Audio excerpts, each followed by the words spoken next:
lately I've realized that a lot of the old business books about success and building enduring companies and being a great leader are actually correct after all. There's not that much new under the sun, right?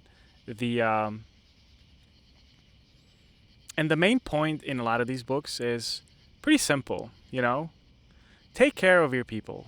Like really take good care of your people. And and it's amazing how so many people talk about caring about their people. Oh, our people are our greatest asset, blah blah blah blah blah.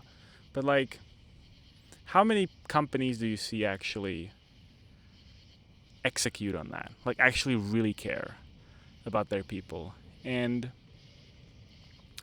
yeah, the reality is that this advice is way less followed than given, and so it extra warms my heart whenever I see a company that follows it. Um, like for example, we just recently visited our number one customer, Medusa Distribution, and it's a company that's been around 11 years, and they have employees that have been there for 10 years. They have people in the warehouse that have packed boxes for 6 years, right? Their churn on the associate level, the low level associate warehouse work is super low. Like almost all the staff has been there 2, 3, 4, 5 years or more. It's insane, and it's so rare to see, and like you can feel it that and we go to a bunch of warehouses, right? Like all I do is like go to warehouses and sell software to the warehouse leaders and then implement the software with the associates, right? And then yeah, the energy is completely different when you go to like a company like Medusa, where the associates are like happy to be there, happy to happy to do work. They feel secure, like the work's gonna be there tomorrow, right? The work's being appreciated. There's there's pipelines for people to grow, right? Um, it's so rare, and it just yeah, and and this kind of stuff needs to come from top down, right? Like you need to really like the people at the top like really need to care, uh, really need to make decisions that might not be optimal in the short term, let's say P&L, right? But um, because some of these things, taking care of your people often is expensive, right? And often some, um, what's your maternity leave policy? What was your policy during COVID?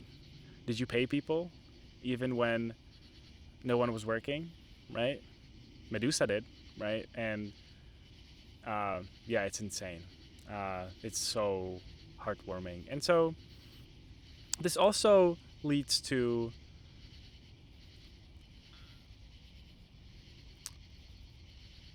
this other point that I wanted to make, which is,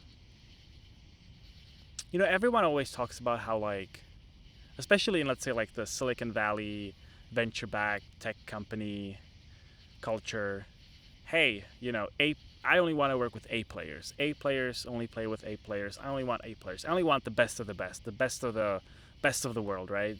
And that's cool, man. I mean, the best of the best is always expensive, right? So I mean, if you got millions to burn from investors, like you're probably gonna be able to attract those people. And if you've been able to raise money from investors, probably you have a story that is gonna sound cool to some of these people too. But the reality is, if you're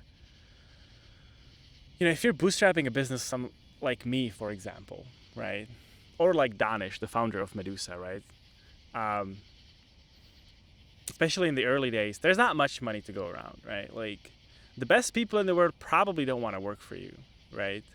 But I think the lesson that I keep learning over and over again is that you can get pretty extraordinary and amazing work and partnership from pretty ordinary people if you take care of them, and you take care of, it's so beautiful. You take care of your people, your people take care of you, right? But often it's that you as the leader, you need to start with taking care of first, and that's hard, and I think it often costs stuff up front. That's why people don't want to do it. That's why you see it less. And sometimes you do get taken advantage of. But generally people, at least that's my hypothesis, people are generally good. So you do good by people, and people give back, so you take care of people, people want to take care of you. Anyways, long ass monologue. Thanks for listening to my TED Talk, guys. Peace.